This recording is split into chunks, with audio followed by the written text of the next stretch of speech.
folks. Eduardo. Here.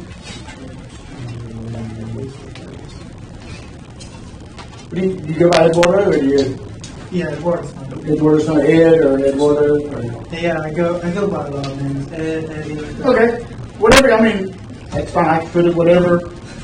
Whatever you think about it. If you want to be called something else, if you want to be called something, PG, Yeah, just let me know. John? That's me. I go by JD. JD. I used to teach kickboxing. And in my church, we did,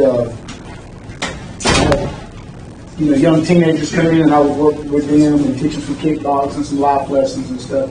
And we had a guy, his name, we called him JD, because he looked like the guy from Full Metal Jacket.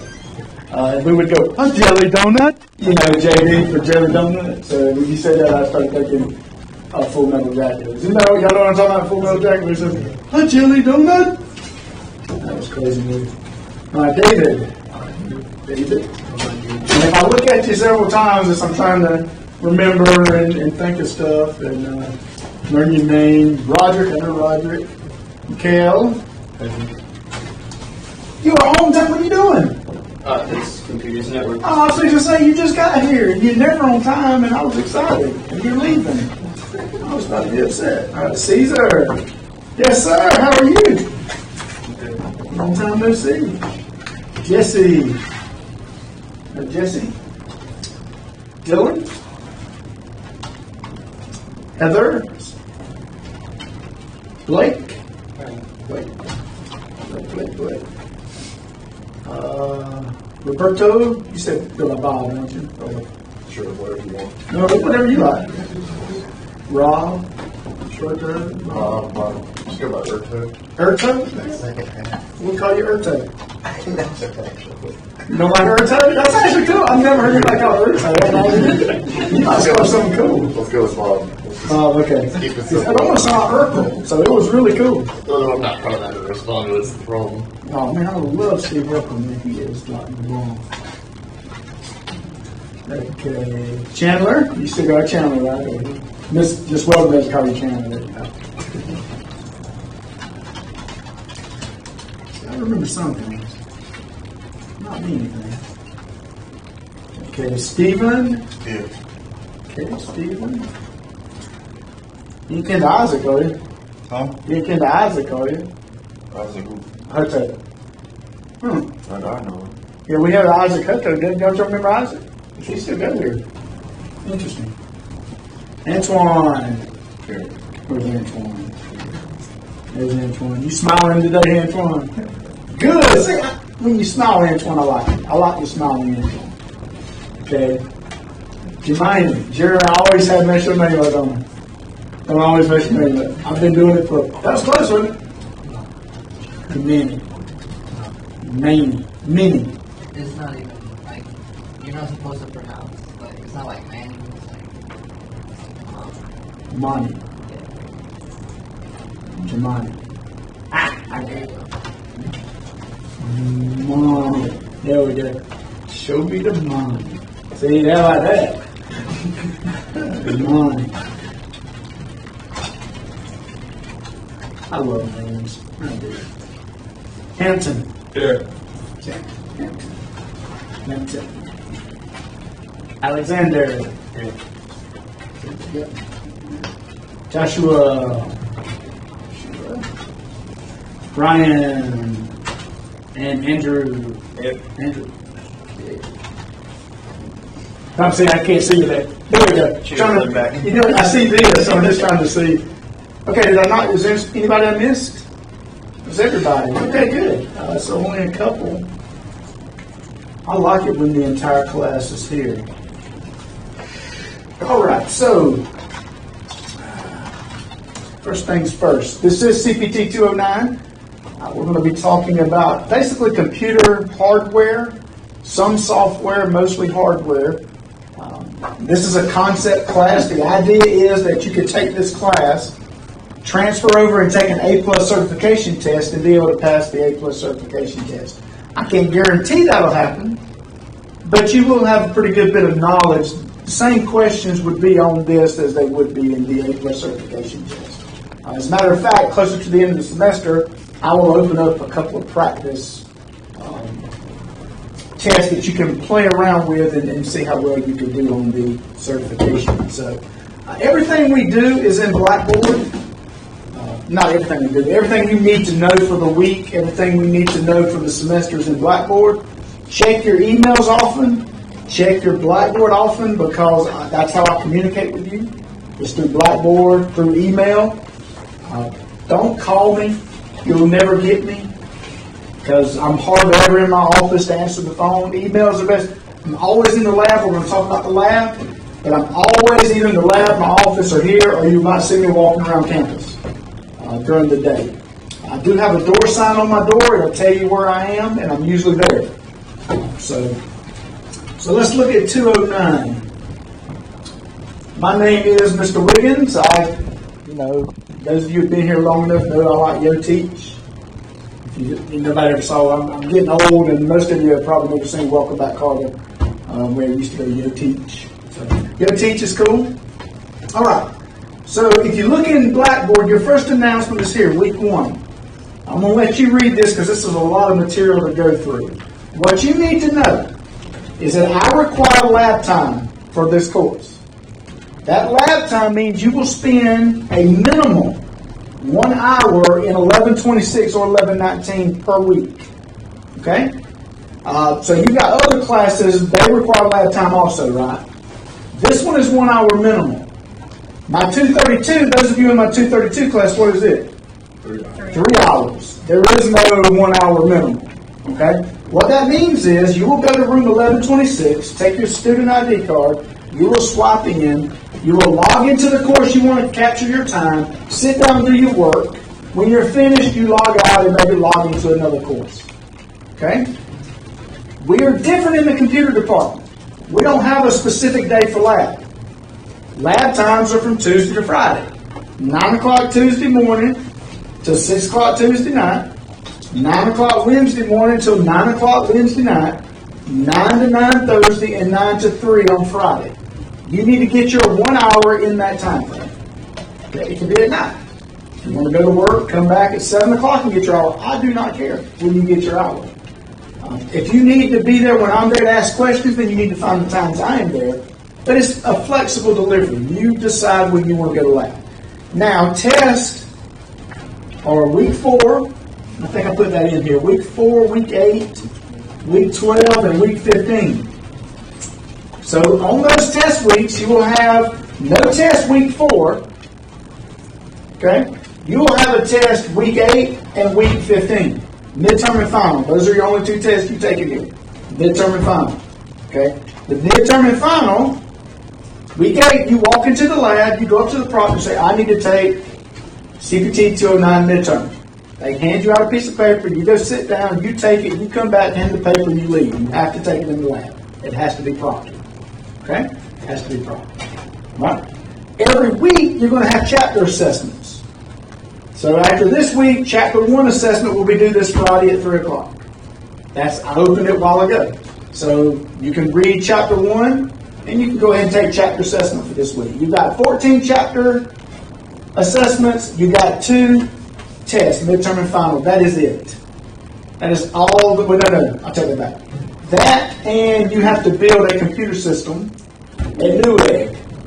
Okay, that has to be submitted to me. Those are the only assignments you have for this entire that are graded.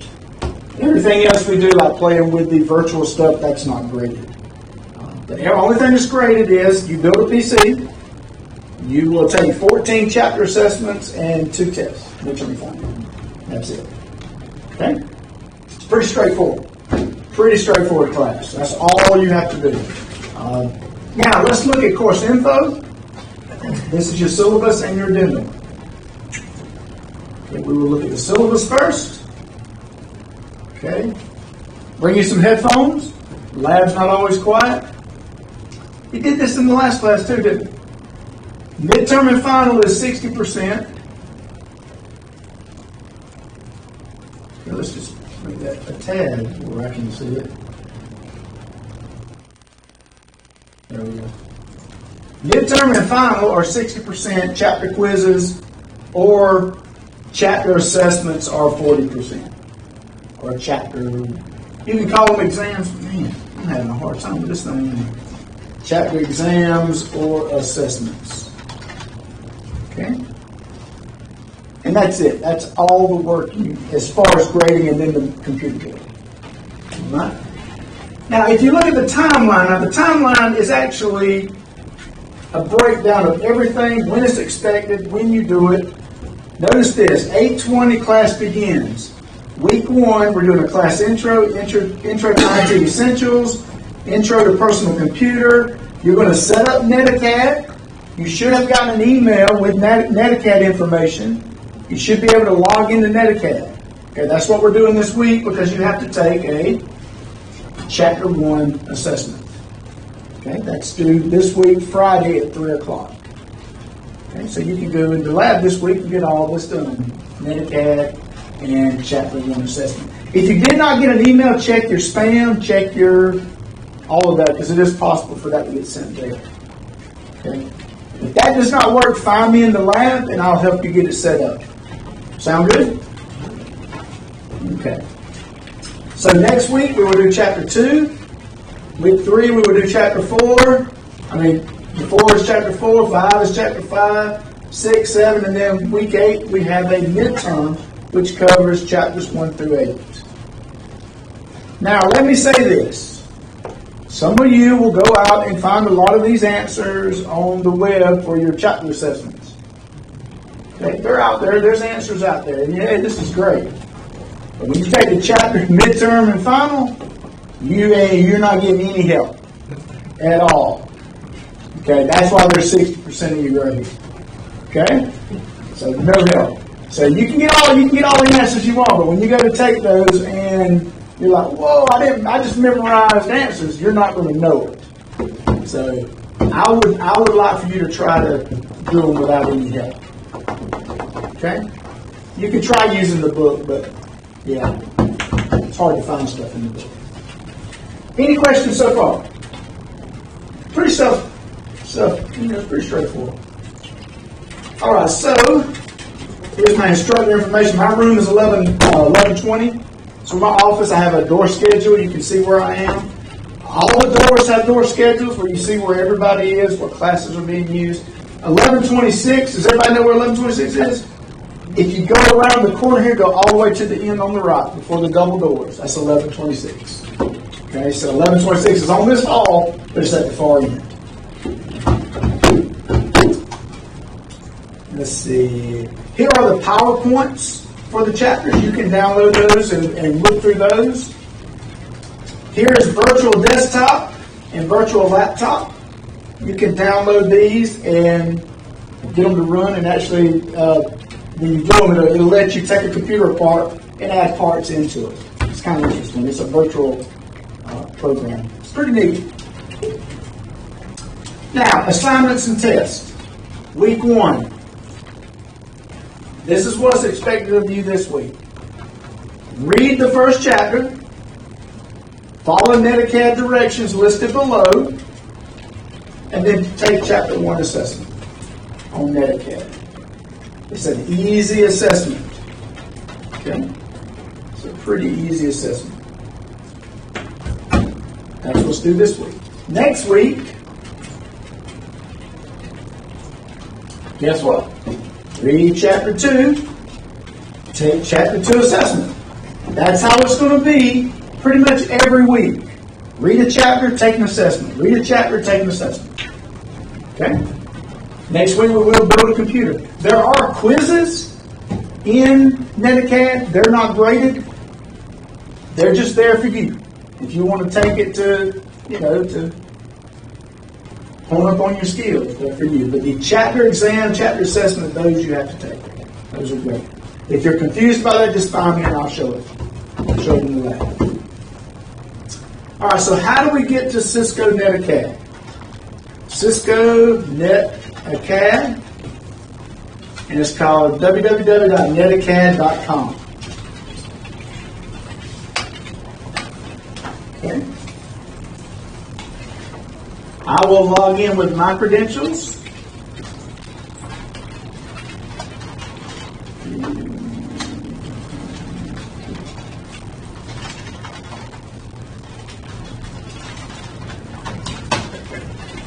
Ooh, that's rough.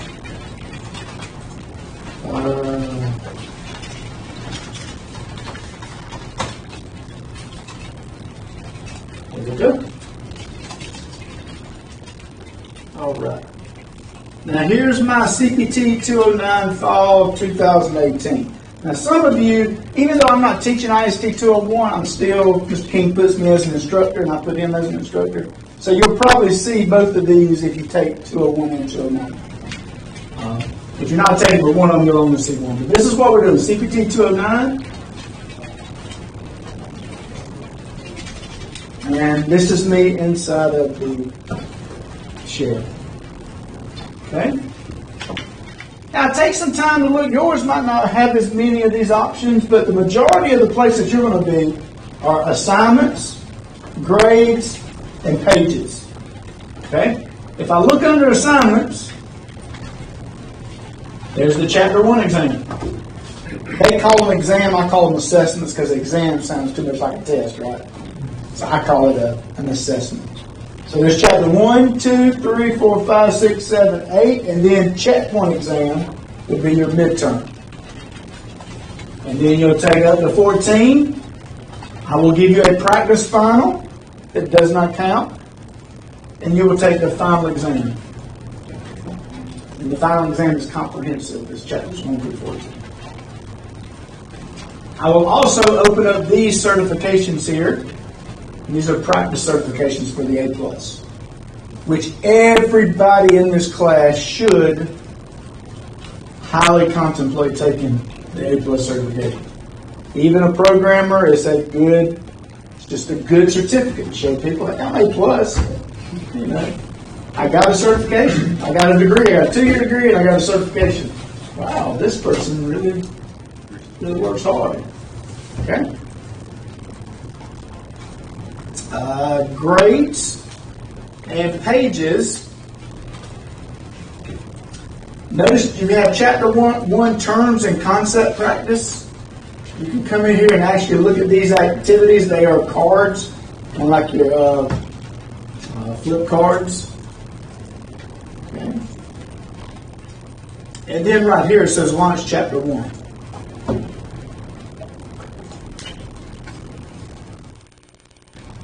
Okay. We'll click on the image. Notice Chapter 1, Introduction to Personal Computer Systems. If I hit this here, I can see all the chapters. This is your book. Okay. You got PowerPoints and you've got this. If you want to try to find this book and purchase it, you go right ahead on Amazon if you want. It's free right here. Okay? If you want the book, you're going to have to buy the book yourself and it is in there. Why have the book? Now, if you like a book, you can buy the book. But this is free. This is free. And it's set up where it's easier to read to than a book. So, the Chapter 1, 1.0, 1.01, this is the welcome. And then we'll talk about 1.1, 1.2, 1.3, and then we will have a summary. Okay, so today our goal is to get into 1.2. Chapter 1 is not a long chapter. Okay? But as you will find out being in my class, that doesn't matter because I like to talk. And I will talk about things that have happened to me. And I used to work in the field besides teaching. Before I taught, I actually did programming and I worked for, y'all probably don't remember Intercom. It was years ago. Then I went to Computer One. I worked at Computer One for years with Jimmy Bennett. And then I went to Richland County where I did computer. I was a network technician. So I've been in the field a long time, so I like to tell you some stories and tell you stuff that's not in the books. So we will spend time. Some of these chapters are longer, and some of them I will have to go through quickly, so it would be to your benefit to read these before class. So next week, have Chapter 2 read. So when you come in, you're already really ready to discuss the topics. Be prepared. Okay. Any questions? Yes. On the virtual computer, on laptops, it doesn't load. Don't use Google. Don't use Google. Use Internet Explorer. I'm not in the class on that account. We got to do that in the lab. Yeah. Which I didn't receive any email. okay, we got to do that in the lab. Okay. I can't do that in class. It has to be outside of class. So y'all find it in the lab. I will be there tomorrow from 12 to 3. So, and remember, look in trash. Look in your trash can and make sure it didn't send it there. And if we get a little time after class, I can look then too. So I'll look and see. Well, for me, it made me create a new netpad. It did what? I actually have 2 netpads. Oh, do you? Yeah. But you got one for this course, When right? I clicked on the one for this course, because I already have 2 that I completed already, Yeah. it was like, okay, new password. So I was like, oh. Yeah. So now it didn't merge that third card. Okay, but you're still able to get in and do Yeah, this. with 2 different logins, yeah. Okay, well, that's good. That's weird. Yeah. So yeah, after class, we'll try to see if we can handle some of those issues. Any other questions? Nope. Can't think of anything else. Food. It's like my first class. See the bottle? They got bottles with screwable caps. I like that. Not anything with loose tops that when it falls over, it can just spill everywhere. I don't mind eating a snack here and there because it is, it's kind of snack time at 2:20. Don't get anything that crunches. Oh my gosh. No tater chips for you. Something really quiet, like a fruit bar that makes no noise. And, I can't think of anything else. Anybody? Yes. When we're signed into the lab and we have to do an hour in the lab, it doesn't say we have other classes, but we have to do 3 hours. That doesn't count, right? No. When you log into a class, you are staying logged into that class until you log out.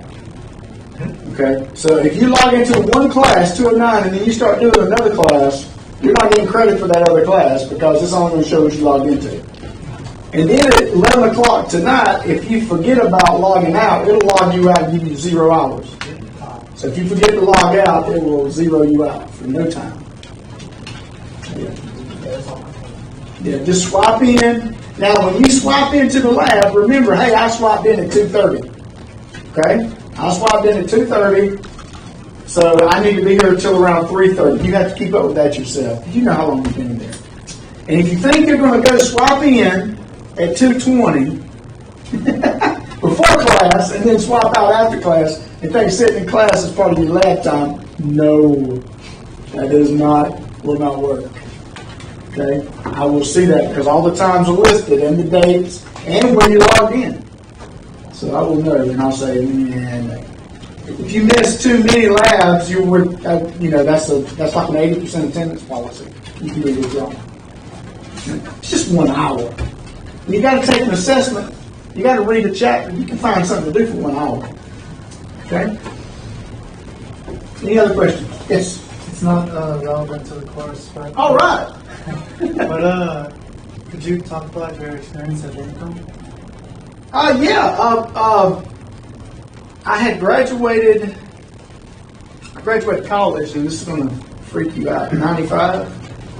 Yes, 95. I was born. Well, you were born in 95. Very great. Thank you. And, so I graduated in 95 with a computer science degree. I had absolutely no experience programming except what we did in school. And so a friend of mine, he started a company called Intercom. He and a friend of his named Chad. And they opened Intercom with some backing from, I can't remember the backers, but they were pretty wealthy players. And he asked me, did I want to work at Intercom? I said, sure. So I moved to Augusta. Before that, I had been surveying. I don't know if anybody's ever surveyed, but I love using an instrument. I work in instruments, so, pulling angles and shooting distances, and man, that was fun. Getting a bush axe and cutting 3,000 foot of line, and, you got a canopy of wasp, and we did one swamp with his moccasins about every couple of foot, and you got to kill one before you can move any further. just chopping with the bush axe. That's all you do. But that was fun. So I did that for a year or so, and then ended up in Intercom. And I learned a lot from Intercom because there was a fellow named Patrick Crabb. I don't know if anybody would know Patrick. He worked for Club Card.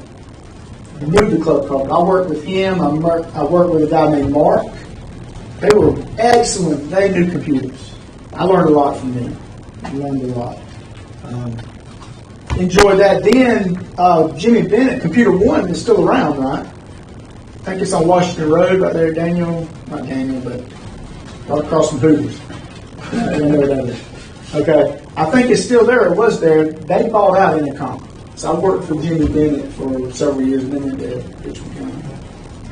So I learned a lot. I'm going to tell you, it's the only way to learn. And back then, you can always hear the stories. It's easier today than it was years ago. And there's some truth to that. When we installed an operating system, it could take hours. And there could be a problem on the first step. Computers were messed. I mean, it was so different. Today, you take Windows 10, it pretty much installs on anything. And it's much easier. You just sit back and let it go. But little tidbits like I'm going to give you some of those. I'm going to tell you, the book says this. Nah, it really doesn't work like that. So, but anything else? But good question. You're going to hear a lot of these questions, or a lot of me talking about that. Anybody? Questions? All right. Before we get started, I got to show y'all this. This is good. Those of you who are here in the summer, y'all don't have to look. Y'all already know what I'm about to say.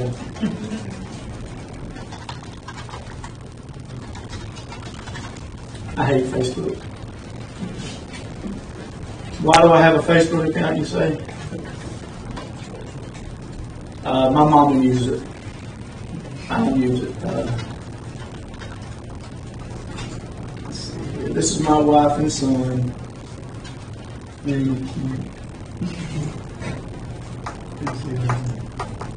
This was him. He's learning how to swim.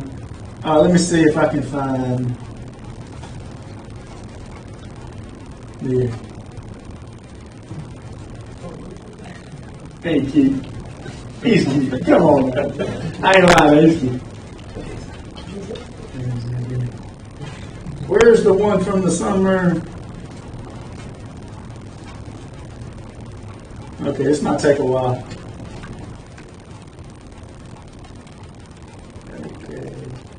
Okay. Yeah, big head. Yeah. That's him screaming. Outside voice. Okay. I'm getting to it.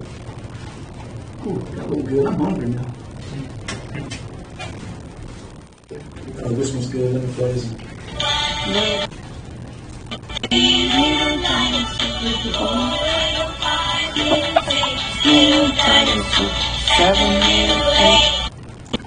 Little 2, little 3, little dinosaur.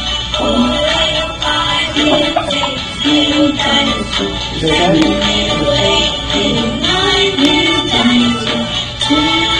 10, little dinosaur. All right, that's not the one I wanted to show.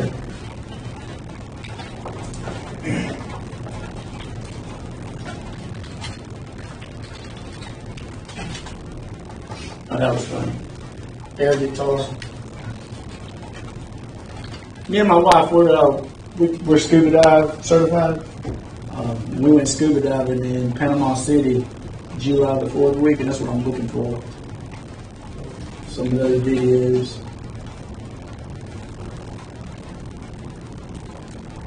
You gotta be getting close. Oh, here we go. We're getting close. Okay, so this was at Ponce de Leon. This was Vortex Screen. This was about 50 foot down. I don't know, does anybody else scuba diving here? Oh, that's lucky. You did? Oh, that's great, man. What happened to my video there?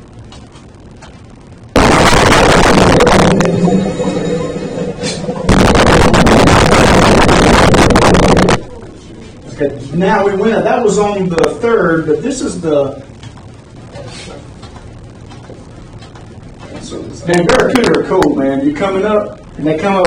They always look at you from the side, and they get in, they stare at you. What's that, Antoine? Nope.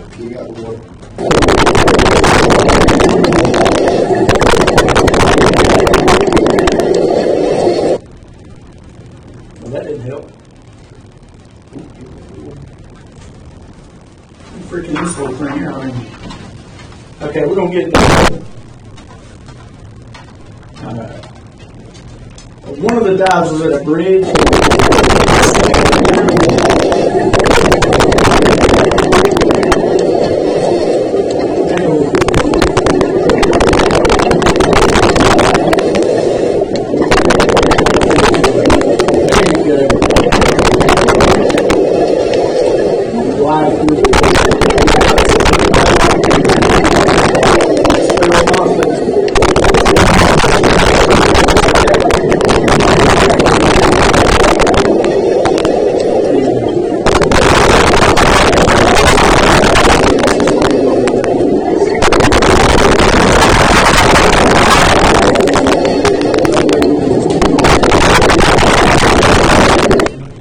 That's cool, isn't it?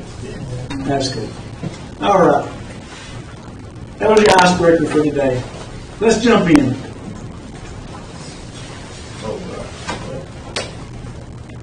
Personal computers. Now, we're going to be building first thing we're going to start doing is start building our first computer. All right, so what we're doing is kind of in a logical order. We're going to start with the case, pick power supplies, motherboards. Now, some of these terms you've probably heard.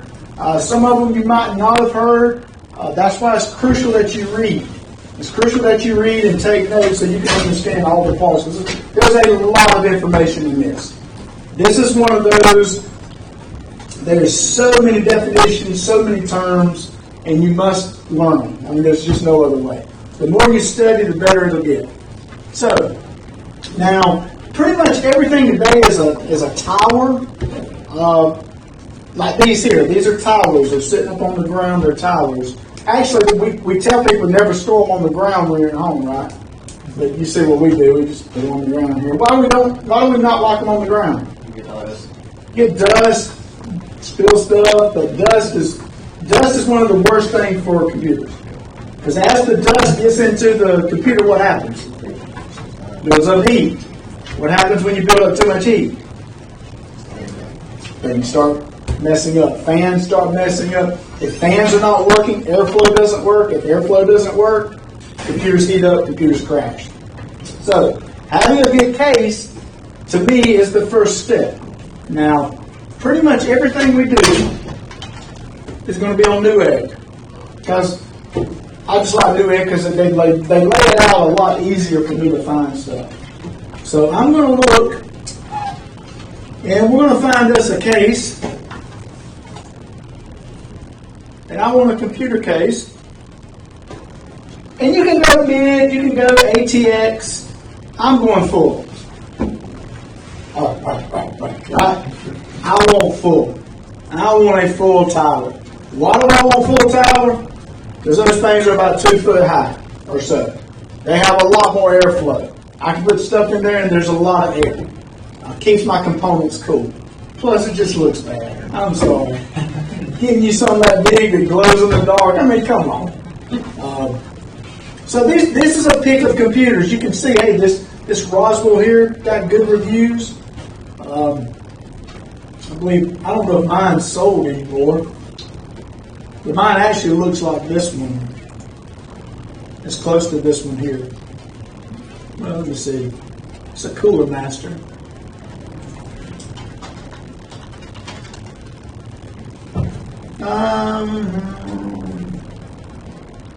Yeah, I'm not seeing mine anymore. They might not sell mine's pretty old, but it's similar to something like these. I've got that window on the side. So get you a good, nice case, because a good, nice case gives you room. And room to do things like add water cooling. Water cooling is good. Why is water cooling good? It's quiet. It's nothing like turning on a computer and playing Diablo 3 or World of Warcraft, and your computer's not making a bit of noise. And it's just really good. So the more room we have, the more airflow we have. The more room we have, we can add water coolers that have double fans, double radiators. And it's amazing. We're going to talk about those. So pick you a good case. I don't like the compact tower. I'm not big on horizontal cases. Horizontal cases, you usually sit the monitor on top of the case, right? Those were good years ago, but not anymore. I like my tower now. Why do I like the tower? Because the tower's here. I can open up the case. I got a lot of room to work in the tower. You know, big hand people working in a computer is not easy, okay? So I love a big tower. And these are the different type cases here. This is an all-in-one. And the college has seen fit to go to an all-in-one in 1111, I think. Does it make it to 1111? I think they're all-in-one now. I dislike all-in-one computers. And the reason why is you buy the computer, you're stuck with the parts. I can't really change out those parts because it's proprietary. You're going to hear that word a lot, proprietary. But it's the most proprietary company in the world. Apple. Apple! Apple is the most proprietary company in the world. They lock down their stuff. Sad to say, I like to engineer things and tear stuff apart. So I was tearing my Galaxy S6 apart, trying to put a new battery in, because it would go from 100 to 50 in like 30 minutes. And needless to say, I no longer have a Galaxy 6. It's 4 years old. The battery was terrible. So I needed a phone, and guess what I'm stuck with? An iPhone 5. So all that hate I had for Apple, now I'm having to use Apple stuff. That's sad. Apple's very proprietary. What proprietary means is, if you buy their equipment, you have to replace it with their equipment. Or you might not can touch their equipment. You have to do what? Send it to them and let them touch their equipment. So it's very proprietary. When I build my computer, I like to buy my own parts. I buy my case. I buy my power supply. I get everything I want. And that's the advantage of doing a non-proprietary system. Next step, power supply. There's a big debate now, bronze, silver, platinum, gold. I bought a bronze. I did. Did you know in order to take advantage of the platinum or the gold, you have to run your computer a game 24 hours a day for like 6 months to really take advantage of the energy you save. None of us are playing our games 24. And if we're playing 24/7, we need to get a life. All right? We need to get a life. I'm all about gaming, but I'm not going to sit there for 24 hours. Well, I'm not going to say I've never done that, but you still have to get up. You still have to get up. I went with the bronze. Let's go look at a power supply. Power supply. And I will say this. You don't always get what you pay for, but that is kind of the rule of thumb. You get what you pay for. So when you're getting a power supply, used to you had to get a large enough power supply because you have a video card that took up so much power. Video cards don't take the power they used to. Processors don't take up the power they used to. But I still recommend at least 800, 850 watt power supply. That's minimal in my mind. Most people will say 600. If someone says 600, add 200 to it. I would recommend at least 800, 850 watt power supply. This one here, what is that? You wouldn't get that. Let's get a gold certified. Let's do 800 to 899. And I don't care about bronze or gold or anything like that. This one here, look at this one. This is a gold for $109. Oh, $109. I'm not going to spend $109 on a power supply. I would. Number one, these right here are normally modular. Does anybody know what modular means? All the cables come out. You only need to plug in the cables you need. Okay? A lot of them are modular. I like that. Let's see if these... Okay, there's all the ends. You can see, all of this is modular. I just pick the cables I need to plug in. I plug them in. This is an 850. 850 watts. That's going to be fine. Unless you're doing what? SLI. You're doing SLI crossfiring, you probably need a bigger one, at least 1,000 watt. But today, I don't even know, unless you're benchmarking, unless you're trying to do what's called SOI. You take a video card and you put a second video card in, and you take a little cable and you hook them together. So instead of one video card, you've got two video cards. At one time it was fine. The problem is if it's not optimized for two video cards, it's not worth it. But now, since the 980s, the 980 Ti's, and the 1080 Ti's, there's really no need. One video card's plenty. That's why I'm saying 850 is probably good. 850 is probably the minimum. And this is a gold. You could probably go with a bronze. It's probably $70. Supposedly today they're supposed to be releasing their next wave of video cards, if I remember correctly. Yeah, I don't know. The 1080 Ti is going to be hard to beat, isn't it? Yeah. It's like gaming performance is not much difference, but they changed it to RTX for ray tracing. Okay. It's going to have better lighting and stuff, but that's the only thing it's faster at is lighting. And probably the same price too. I would wait for them to drop the 1080 Ti price and pick one of those up. That one like 600 right now. Yeah. Well, I remember one time with Bitcoins, they were like 2,000. Yeah. It was crazy. Somebody was buying them all up. It was crazy. Now, here are the different ends that you're going to see on the power supply. You're going to see a 24-pin slotted connector. This plugs into the motherboard. This is what powers the motherboard. This is your SATA connector. This is what powers your SATA devices, your hard drives. This is a Molex. Anything new probably will not have a Molex. Most everything is using SATA. Burr connector would be for a floppy, a 3.5 floppy. You don't see those anymore. This is your 4-pin auxiliary power, and this is your PCI for your video card power. You can use these for your video card. So these are some of the ends you would see on your power supply. And here's a description of each. Now there are some questions about wattage, Ohm's law. We go over it, we look at it, but you might get a few questions.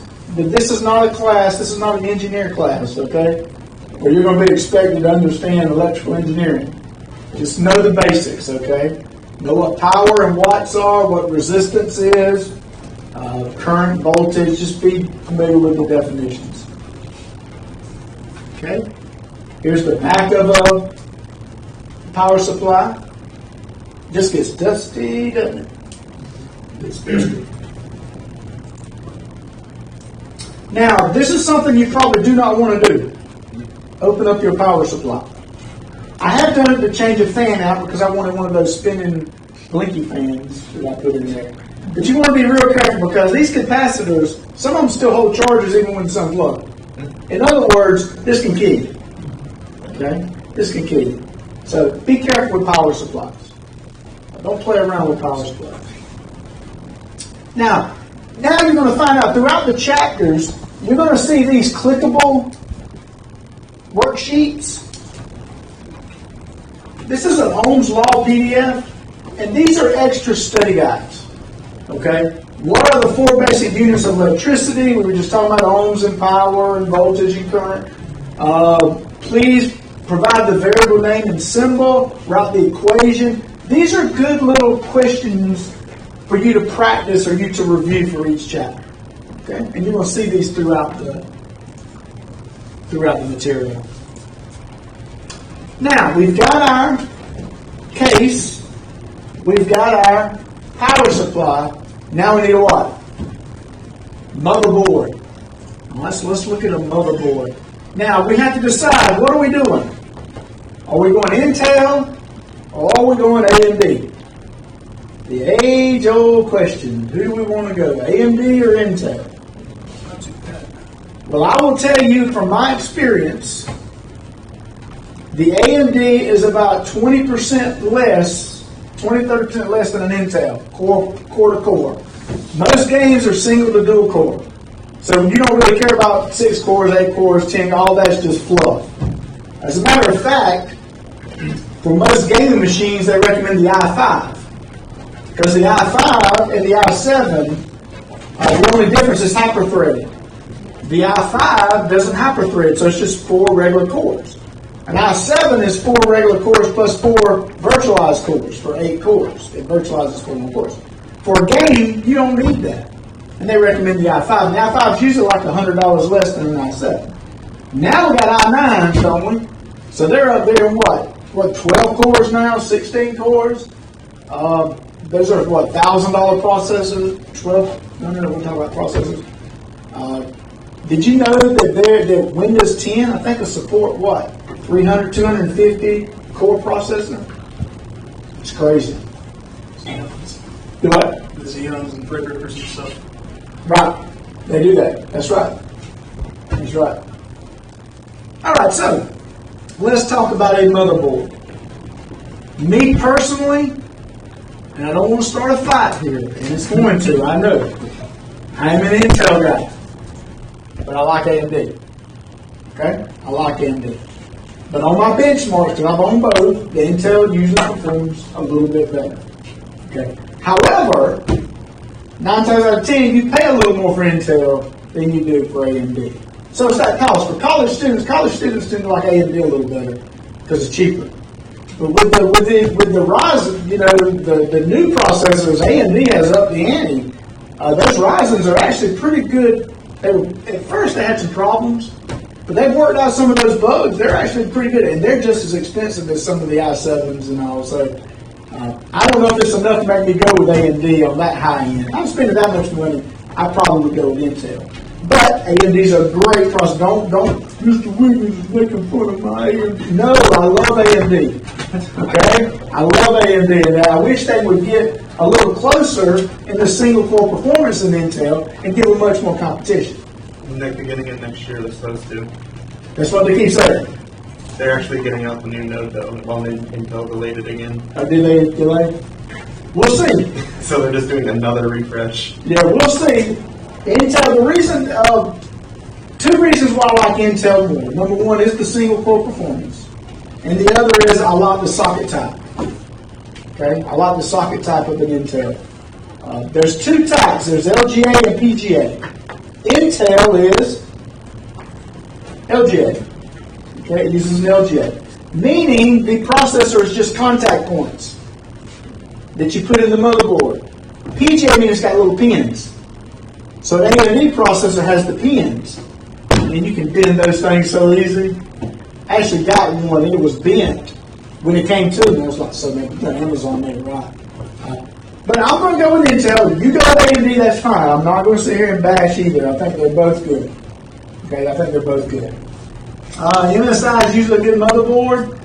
I'm usually an Asus kind of guy when it comes to motherboards. I like them.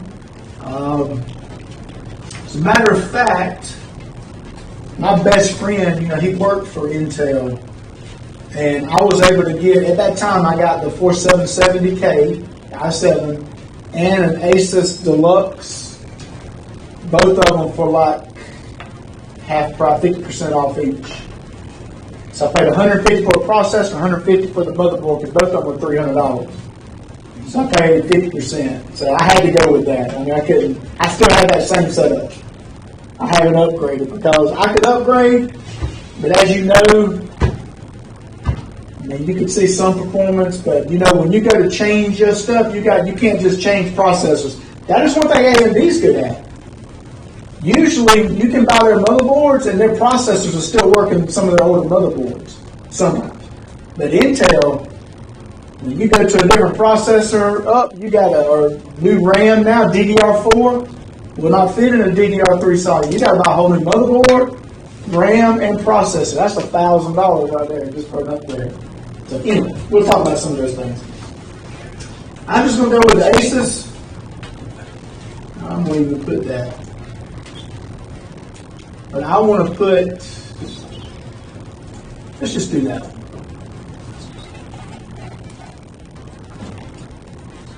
Okay. And then I'll go over here and say,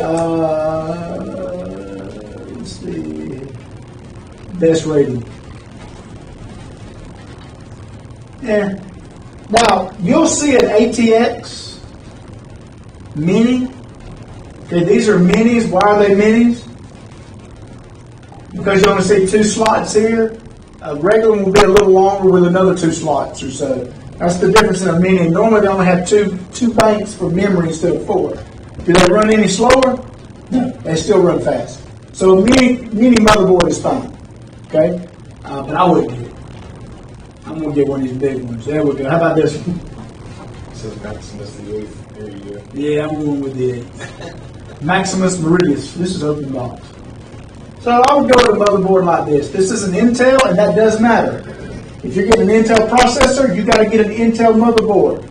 Okay? But you need to see what Intel chip you're getting first. Let's go to processors. Let's look here. I'm going to get me an Intel socket. Do I want an i9 or an i7? Well, I'm going to go with the i9. Okay. Now you have to look. $1,879 for an i9 to 7980. It's a Skylake. What is it? It is an LGA, meaning it has the contact points. And what is its socket type? LGA 2066. Okay? So when you go to motherboards, guess what you got to get? LGA 2066. Okay? If that's what you want. Let's go back to the i7s. Perfectly good. Look at that. The 4790K is still considered Intel one of their better chips. People still love them. It's been around for how long? And it's still $363. Intel holds their value pretty well. But what is its socket? LGA 1150. So when I go to get a motherboard, I want an Intel, I need to make sure I get in an 1150 socket. And there you go. I'm not getting anything used. I'm going to go back to Asus. And here we go. We can pick from there. So it helps to know what you're going with, Intel or AMD. You need to know that. Okay, we need to know. All right, so this is the back of a motherboard. Look at the circuitry. Y'all know what motherboards are made out of? Silicone, which is sand. How about that? Computers are made of sand. Isn't that funny? The irony. All right, so on a motherboard, you got RAM, you got chipsets, you got where the CPU goes. These are the expansion slots. This is where your video card would go. And then you got your BIOS chip over here, the UEFI BIOS. Here's some components that are installed. Notice we got the RAM. They're using a fan for the processor's cooling system. And there's a video card. That's a GT740. Those are still not bad video cards. I like mine that are that long, you know. I think mine's about a foot. Here's how a motherboard works. We have the north bridge, which is where the CPU, RAM, and PCI stuff works. Everything else is connected to what? The south bridge. And there's a bus in between the north bridge and the south bridge. This is the architecture of the motherboard. There's ATX, micro ATX, mini ATX, and an ITX. These are different names for the sizes. Here's the CPU. Okay, we said PGA is pin grid array. LGA is land grid array. LGA would be your Intel. PGA would be your AMD. Notice that this has the pins. This would be a PGA. PGA for pins. LGA. Okay. This is the LGA socket. See the difference? Those are not pins. Those are just contact points. All right. So we already talked about what is, okay. When you're talking about a quad core, what that means is you got 4 separate cores that can do simultaneous instructions at one time, meaning you can handle 4 instructions at one time. Okay? On a single core, you can only handle 1 instruction at a time. But remember, these computers work in the nanoseconds. So we work in the second. Boom. Boom. Boom. A computer's done a billion things in that. Okay? So they have time slots where even though stuff isn't happening at the same time, it's happening so close together, it's doing it within a second. Okay? So if you got a quad core, you can handle 4 instructions per second. Okay? Per cycle. Okay? Now, let's say I have a 4-core processor, but my game only uses 1 core. Will it benefit from the 4 cores? No. If the application is not designed to take advantage of the cores, it doesn't matter how many cores you throw at it, it's not going to help. Okay? So that's something to know. Quad core, hexa-core, octa-core is 8. There's 12 and 16 cores now. Processors. Now, 32 cores. was that? 32 cores of new. 32 cores. Now, what would a 32-core processor be good for? Video rendering. Rendering. Anything that requires so many processes and so much stuff at one time, you can offload it to those cores. If it takes advantage of it. Okay, if it takes advantage of it. But yeah, what's the program? I forgot the name of it. Yeah, anyway, I lost it. It was in my head. It's gone. Happens. The next thing is cooling systems. One of the most important parts of your computer is a cooling system. Because airflow is essential. The idea is we don't pull air out like this fan here, this fan here, and this fan. Don't all pull air into the middle. You've got to have it. It's kind of like, okay, my front and my back pull air in. This one here pulls air in but pushes it up. So air comes in the front, air comes in the back, air comes in the side. Those 3 push air in, okay? And then this fan up top pulls it out and it goes up. Okay? So I've got air coming in, airflow. You don't want all your fans turned to where all the airflow is pushed into your case. You have to have fans that pull air out. That's what a heat sink does on a processor. It pulls heat away from the core. Alright? Now you can flip these fans and you have to be very careful of the airflow, the way they work. Okay?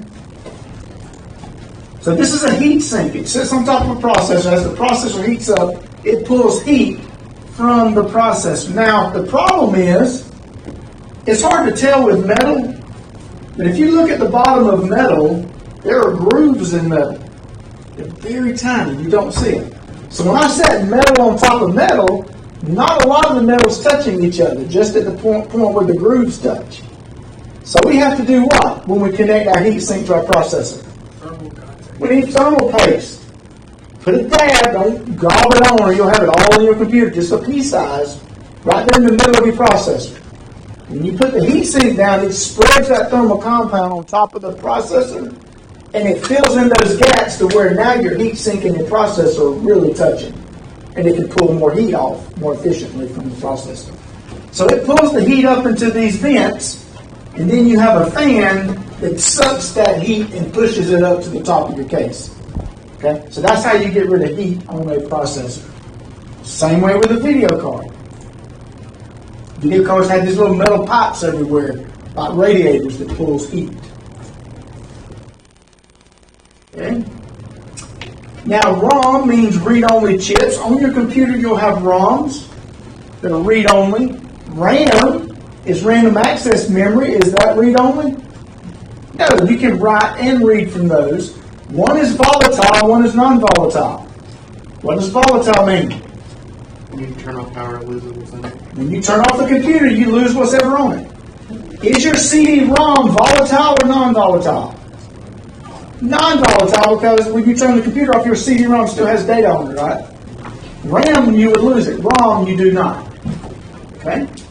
You have ROM chips, you have PROM chips, which are programmable read-only chips, EPROMs and double EPROMs. And those are the little chips you see all throughout the motherboard. They're everywhere. They are everywhere. Different types of RAM, SRAM, SDRAM, DDR, DDR2, DDR3. I'm still using DDR3. The new one is DDR4. Was there a big jump from DDR3 to DDR4? As far as frame rates go, I'm not seeing hardly any, maybe a couple of frames per second. Okay. Where I see the biggest frame differences in my video card. That's if you want to put money into something. I am all about spending $700-800 on a video card. I know that sounds bad, but I like my video cards. The DDR4, that's the new one. And a DDR3 cannot fit in the DDR4 motherboard, and a DDR4 cannot fit in DDR3.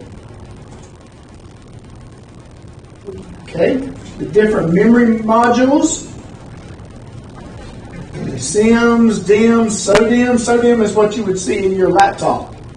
Okay, the little flat ones. And what time we have to get out of here?